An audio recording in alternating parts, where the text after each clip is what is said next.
John Florence. Should be a good clash. And don't forget, we're still waiting to find out whether we're going to get back into the Roxy Pro, but John Florence's performances so far in this event. Well, looking to get a quick start is John Florence. He gets all that speed and throws it into this big frontside hack. But unfortunately, just a one-turn wave. And then Matt Wilkinson also had a ride. Just kind of skipped a fin on that bottom turn. He doesn't like it. He's going to use that priority. He swings. He's been building speed for his first turn options throughout the event. No different this time, and he goes into a wild fin throw reverse. Can't maintain control and right out though. Doesn't. He's just going to have to make sure they do something special at Portugal or pipe, as we see John now getting that big first turn in, moving down the line, looking for an aerial. Loses contact with his equipment though. And look at this thing, a bit more size in this set. Wilkinson, late takeoff, but a huge first turn, a really steep part of the wave. Unfortunately, just the one maneuver. Right now. Look at this steepness on that wave. Let's watch this first turn. Nice and vertical, kind of snaps out of it, but definitely not clicking on all cylinders on that. And right when he wanted to really get moving and collect a bunch of those wicked snaps that he loves to do, that wave closed out. Work. It did. I was pretty pumped up by the time I got out there. I literally was sitting on the couch there with Wilco, and I was like, oh man, I'm kind of like tired. I'm like, I've got Jeremy, he's going to be going ham, and Wilco had a coffee in his hand. I was like, oh, give me some of that. And yeah, I just cuddled out there and I felt really good. But yeah. That year in the title race, 2011, 3 consecutive finals himself with Slater. As we throw our attention back to the lineup, and John Florence, a wild air reverse. How the heck did he stick that thing?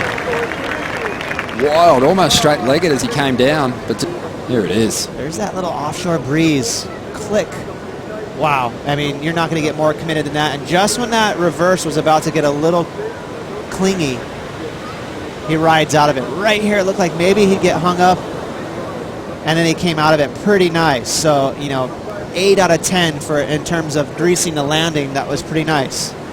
This is the wave prior, Ronnie. During the interview, just a little late, almost wobbly. Second turn, kind of the same.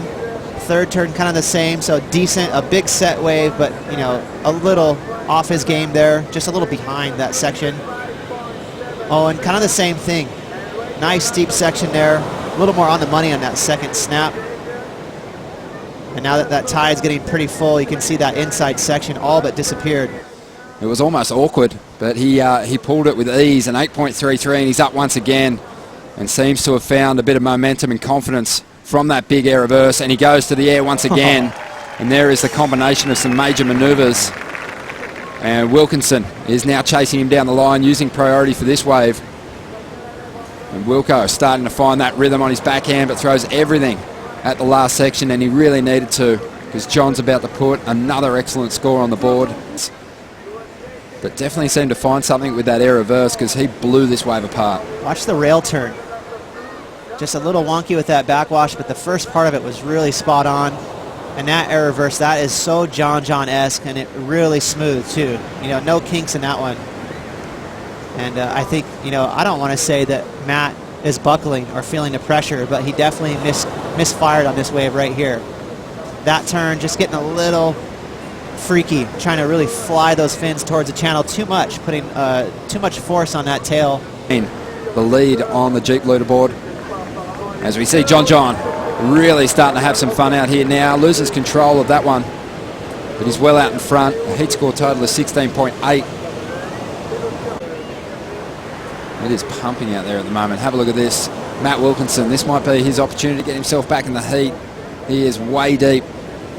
And that just hands control right over to John Florence, who really did switch gears in this heat under priority, landing a massive air reverse. And then took off on a beautiful wave and turned it into an 8.4. Serious magic out halfway through this heat to take the lead. And here goes Wilkinson, looking to put himself back in it. Nice turn to get started. A fin blast straight into a backhand carve, mixing it up and drifting the tail once again. flicking his board right around. 2 minutes and 25 seconds to go. And turned a closeout into an excellent score. Nice first turn there, showing that commitment. Blasting the fence free again. He loves to go for those big tail slides. And even just a more violent tail slide on the inside. So 2 big major moves. You never know. The judges might be really psyched on that and throw him an excellent score. Is looking the goods for requalification. A 9th place finish here at the Quiksilver Pro. He's looking the goods heading down to Portugal, an event where he's had some success in the past. John Florence, well, he is going to move through to the quarterfinals.